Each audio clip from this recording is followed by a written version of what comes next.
Is perimenopause a myth? Now, before anyone jumps into the comments saying, okay, girlfriend, you finally lost it, hear me out. I'm not saying the symptoms aren't real. They absolutely are. I see them every single week in my clinical practice. What I'm questioning is whether we've become far too quick to label every symptom that a woman experiences in her late 30s and 40s as this inevitable arrival of perimenopause instead of asking a much more important question: why is our body struggling in the first place? So that's what we're going to be talking about today. If you're new here, welcome. I'm Linda Vizzoli, nutritional therapist, health coach, and senior lecturer at the College of Naturopathic Medicine in London. I help women understand their hormones, restore their energy, and feel confident in their bodies again through simple nutrition and lifestyle shifts, which honor our unique physiology. So let's dive in.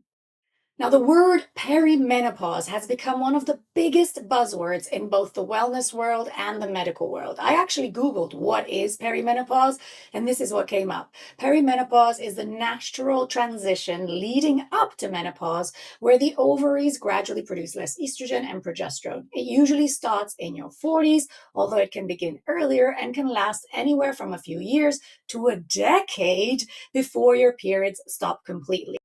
Hormones fluctuate wildly during this time, which can lead to a whole range of physical and emotional symptoms. And that's correct. I mean, those symptoms are things like anxiety, mood changes, cycle changes, sleep disturbances, brain fog, weight gain, hair loss. And the list actually goes on. There's much more than that.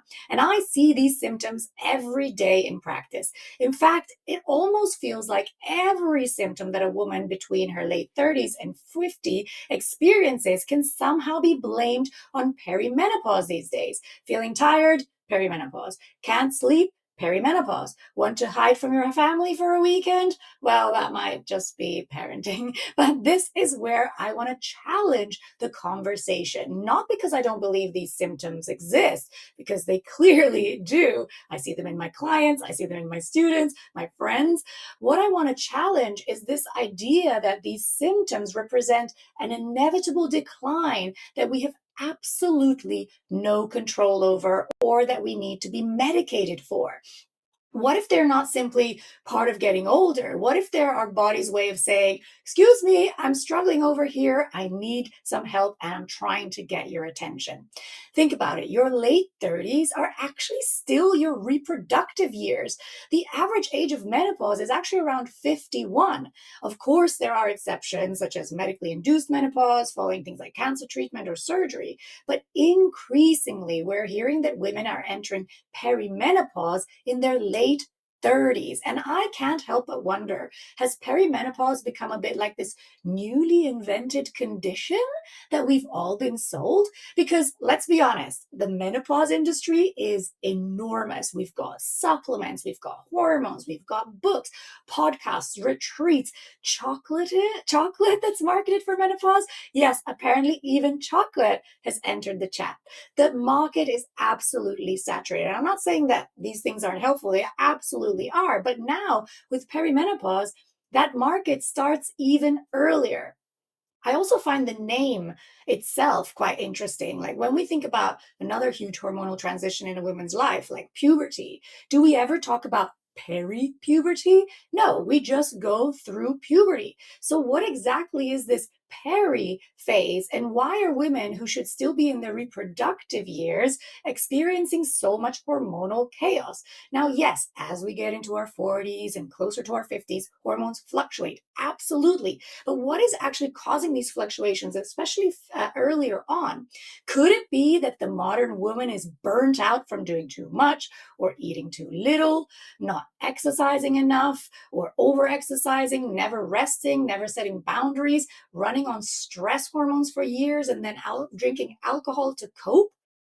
Could our bodies simply be responding to years of chronic stress and under recovery? Because if that is true, then that's actually really hopeful. It means that we have some control. It means that our hormones aren't just simply going haywire for fun. They're responding to the environment that we've created over the decades, and we don't have to deal with it just because of our age. Now, you may have heard me say this before, but hormones are almost always the result of what's happening in the body, not necessarily the original cause. They are the result of life's processes, not the cause. Yes, eventually ovulation becomes more erratic, especially in our late 40s, and menopause will happen. That is biology. But there are also many years where hormones become dysregulated because of the way that we've been treating our bodies. So if you've spent years underfueling yourself, working your butt off to stay tiny, being laser focused on your career or your family while putting yourself last,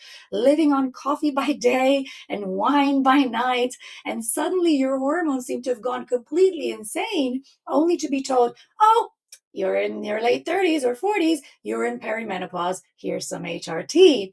I think it's worth taking a pause and asking whether your lifestyle deserves a closer look first. Now, before anyone misquotes me or goes crazy on here, I am not anti-HRT. If you know me, you know that I think progesterone is an incredibly important hormone and can make a huge difference for many women during midlife.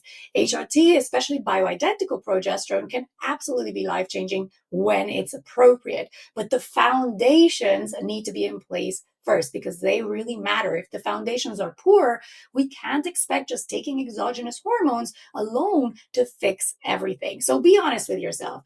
Are you eating enough and regularly? Most women need well over 2,000 calories a day.